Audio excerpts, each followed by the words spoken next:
Okay, so I may have misorganized a couple of things. Yesterday, I told you I'm um, thinking that we might be able to finish this unit earlier than planned. It looks like that's doable, but I kind of got to go back to number 11 because a couple of students were confused about my lecture. And then I want to go back to number 14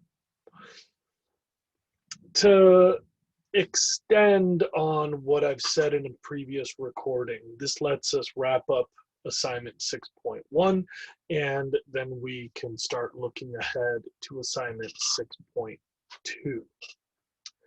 Um, so in number 11, um, remember that first law and second law of thermodynamics are one thing, and then we can measure the efficiency of a system, the energy efficiency of a system, in both of those terms. You've always talked about energy efficiency as first law efficiency. That's what we always think about when we say efficiency. The example is miles per gallon. In other words, the amount of output from the amount of input. How much do you get for what you put in? Since the first law of thermodynamics, energy is neither made nor lost, it just changes form, is about the amount of energy, we call that first law. But the second law of thermodynamics says when energy changes form, some quality is lost, and you'll notice that's about the quality of energy, not the amount. So the amount stays the same, quality goes down. Quality is always lost in a transformation. And so that type of efficiency is the interesting one, the quality of output relative to the quality of the input. Um, And this is not a thing that we talk about very much, but this is a very big problem. We keep using extremely high quality energy to do extremely low quality stuff, and that's stupid, like wiping your nose with $100 bill. Okay. Um, Hopefully that clarifies number 11, but in number 14, I do need to extend. We looked at that American energy budget, and I told you that the biggest wastes are the electrical system in total amount of wasted energy and transportation in total percentage of wasted energy. 80% of transportation energy is not making things move. Only 20% of the energy that goes into transportation moves humans and stuff. So this is a huge amount of energy lost as a percentage. And then in the United States, the second largest target is the electrical grid, maybe 2/3. Now, homes are the third, and these are smaller savings, but it's a really stupid energy use. We historically built houses that did not need much outside energy. Then we just got high on our own supply, all excited and drunk with the glory of fossil fuels. And now it turns out that was kind of a bad idea. So let's break these down. I'm going to go 1, 2, 3, transportation, the electrical grid, and homes. Now, transportation is simple. This is not new technology. You might be surprised to hear this, but the first car to go 100 miles per gallon was made before you were born. I was barely alive. 1983, Volvo built a car that got 100 miles to the gallon. It was just a really light car. That's what LCP stands for. You can see it on the screen, Volvo LCP 2000. Lightweight component project. That was the whole point. They were like, what if we just made a light car? And it got 100 miles to the gallon. 3-cylinder engine, little itty bitty tiny wheels, looked really dorky. But the point is that there's no crazy concepts about how to make cars efficient. We all know how to do that. You just make them small and light. But that's not what people want. We've had efficient cars for a really long time. In around the 1980s, my dad bought a Honda Civic because he had to commute a lot. That thing got like 50 or 60 miles to the gallon. It was just a crappy little Civic. Matter of fact, it was a very nice car. Point is, there's no like new technology needed to make cars efficient. It's just not what people want. People want bigger cars, faster, sexier, taller tires. Fun fact about car efficiency: the very first mass-produced car, the Ford Model T, was made in 1908 and it got 13 miles to the gallon. On the 100-year anniversary of Ford Motor Company, the entire Ford fleet average mileage was 13 miles per gallon. Kind of shocking, right? In those 100 years, Ford Motor Company made cars that were bigger, faster, safer, funner. They have more cup holders, they have seat warmers, and they have backup cameras, and they have plenty of room for you to put your kegs and your chicks and your spare tires. You can go fast, you can listen to music, you can talk to your car. Sometimes you can take a little nap and the car keeps driving for you. The average efficiency is not really the goal of vehicle development. The only time that people buy efficient cars is when gasoline is expensive, and Americans punish anyone who lets gasoline become expensive. It's amazing what you can measure in America if you track gasoline prices. So for example, if you track gasoline prices when hybrid cars came out, gas prices would go up and hybrid sales would go up, but gas prices would go down and hybrid sales would go down. And this has continued for the last 15 years. I just couldn't find you a data set fast enough when I was making this slideshow. It's fascinating to see presidential approval ratings based on gasoline prices. Interesting times. Now, the second target is the grid. And here, I'm sorry, I have to really expand my explanation from before. Get ready for new notes. Remember, like I said before, that generation yields about 2/3 of the energy that was in the fuel, and then transmission loses 1/2 of that. So you take what you're starting with, and only 2/3 becomes energy, and then 1/2 of those will be lost in transmission. So only one third of the fuel's energy potential reaches homes as electricity. There's a loss of 1/3 in the transformation to electricity, and then 1/2 of that is lost in transmission.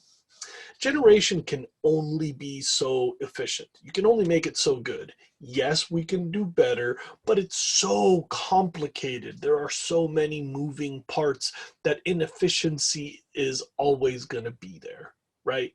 You got to translate things into heat, you got to make steam, then you got to trap all that steam, then you got to spin turbines, and there's all that resistance. You can only make energy generation so efficient. One thing I'll tell you is anything is better than coal, though.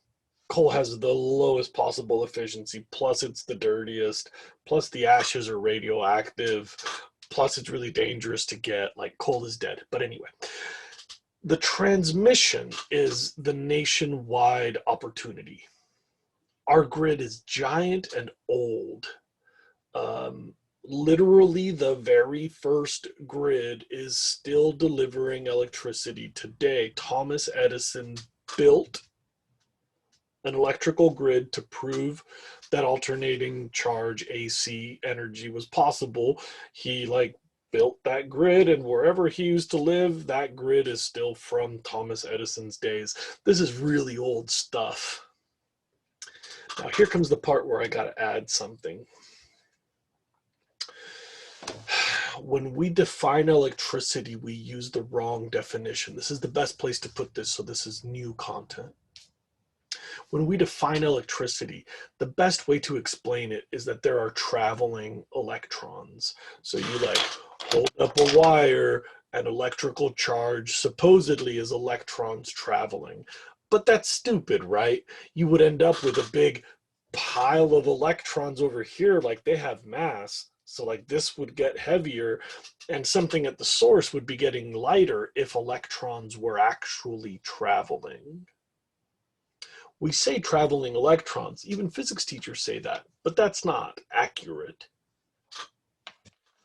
What actually travels is the excitement of electrons. So imagine that this is an atom, and when you give the atom energy, one of these electrons is going to bounce up to a higher energy level.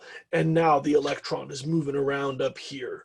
It's got extra energy, so it escapes the gravity of the nucleus. This electron like pops up to an elevated state, but eventually gravity will win, and the draw back to the nucleus will pull that electron back home, and that energy has to go somewhere. So this atom will punch the neighboring atom and make that one get more excited. And then that one eventually settles down and passes its energy to the next atom. That's electrical current. It's transferring excitement. When we're in the classroom, we can do this demo. It's like doing the wave at a stadium, where one person gets excited, and then they cue the person next door to get excited, and then they cue the person next door to get excited. And the way that that travels across a stadium, that's how electricity travels through a wire. Okay? One atom gets excited, it takes energy, so it has an electron that goes to a higher energy state. And when that electron comes back down to its normal state, that energy zaps over to the next atom. That's electricity. And I'm sorry, but you kind of need to know that. Electricity is passing electrical excitement or electron excitement. Now, if you had a perfect matrix of atoms, then all of this excitement would go to these atoms, would go to those atoms, would go to those atoms, would go to those atoms, and that could perfectly translate electricity. This is possible. We can manufacture perfect wire. They're called superconductors. Maybe you've heard of fiber optic cable. The whole point is that at the atomic level, there's one atom next to an atom next to an atom in a perfect grid. So you put in 100 watts of energy over here, and 100 watts of energy comes out over there. Boom, bingo. It's possible to make a perfect wire. But you know, most of our wires are not perfect. This rip-off iPhone charger was probably made for like, I don't know, a couple of nickels, probably in China, for Amazon, who sold it to me for like $1 shipped to my house. How much material could this possibly have? This is not high tech. This is basically some crappy copper that was melted, kind of slapped together into a wire shape, and then coated in rubber. And the point here is that those atoms are not perfectly aligned. You ever seen it at the wave where like people are doing the wave and like somebody's distracted and like looking at their phone, or there's like a fist fight in the stadium and the wave will kind of die. It'll just stop, right? Like imperfect transfer. Like you're supposed to go like this and you didn't go like that because everybody's looking over here. And then like the wave just like just kind of stops halfway through the stadium. Maybe you've seen this before. Or maybe you can visualize, if we're all lined up, but there's an empty seat, when somebody punches me, I get excited, and when I go to punch somebody next to me, there's no one there, so I've stopped passing that excitement. Imperfections in wire create what's called resistance. Imperfections in wire create electrical resistance. So the excitement of that electron is passed on unless there's a gap, and then that energy has to go somewhere, so you just heat up the wire. If you feel big extension cords when a bunch of electricity is going through, you can feel the heat. I have like a really big 13 amp worm drive skill saw. And if I'm like cutting concrete with it or something and it just stays on for like half an hour and I'm pushing this thing across the concrete slab, that wire will touch my arm and it's like hot because the electricity is not traveling perfectly. There's this thing called resistance where imperfections in the wire prevent a perfect transfer of energy between neighboring atoms. That's resistance. Old wires, old grid, bad connections, bad insulation, got scratched by a falling branch or whatever. As our grid ages, there's more resistance because there's more imperfections in the wire. So if you're putting in 100 units over here as a national average, by the time you go to plug something in at your house, you only got 50 of those units. The grid costs us a lot. And yeah, we could rebuild the whole grid, but here comes something else that I'd like to add. This is vocab. What about microgeneration? What about producing small amounts that don't have to travel very far? You don't have to worry about transmission if you're making it for your house. Or like if your neighbor has big solar panels, it back feeds the grid and that extra electricity kind of spills over to your house. Because you're not wasting any in transmission, that's less CO2. Sometimes you can make your own heat. Like back in the day, hippies used to run pipes underneath glass to make hot water. I did this in the mountains, where you would bring cold water in and then the glass would heat it up and that goes in. You can preheat water and then your water heater takes it to 106. Or you can just use this as a pretty warm shower. For example, this is what they do at a lot of car washes, including in Santa Barbara, so that homeboy can wash his car with hot water. They run it through these giant glass sheets. This is a type of micro generation, or making small amounts of electricity, like for a home or even for a hat. There's this thing in the middle of the United States where people set up wind turbines along the property line between farms. Since you can't grow food on the property line, because you can't drive a tractor, right? Because there's a property line. So farmers, instead of just leaving that area to be useless, they'll line up a bunch of wind turbines and like, hey, you know, they make enough electricity for their neighborhood. The neighbors pay them for the carrots and then they kind of kick down a little bit for the electricity. Boom, micro generation. Instead of building huge dams, you can build these little miniature, like one house dams. It's just like a little generator for a single home or slightly bigger for a neighborhood. And of course, we all use biomass, or we can use biomass. Like you can burn wood in a fire. That's a type of micro generation. By the way, you can use biomass to make alcohol. We've talked about that. And you should probably write this down. I think it was a question that somebody was struggling with in my classroom today. Different ways to use biomass, right? You can make alcohol, like fermenting it. You can digest it, like anaerobic decomposition. You can digest it to make methane. That's landfill gas or fart, right? Anaerobic decomposition, like inside your intestines, there's no oxygen. So when carbon bonds are broken, they have to stick to something, so that carbon grabs hydrogen and it makes methane. That's natural gas. That's why you can light your farts. It's the same gas that you use to cook on the stove.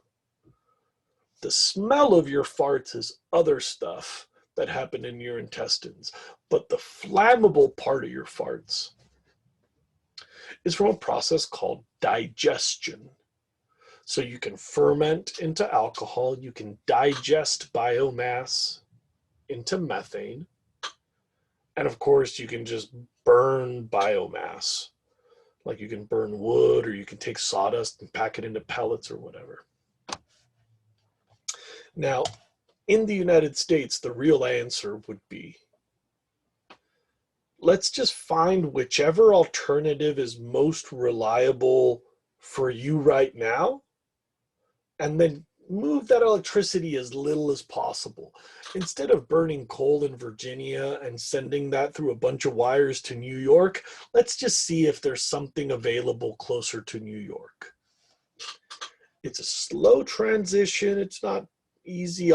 We got like a whole day's lecture on this topic. We'll talk more about renewable energy and microgeneration. But let me remind you that any place you are in the United States, there's probably something nearby. Like maybe some places you've got biomass because logging or farming. And other places, maybe you've got solar, right? Like these guys all get a whole bunch of sunlight.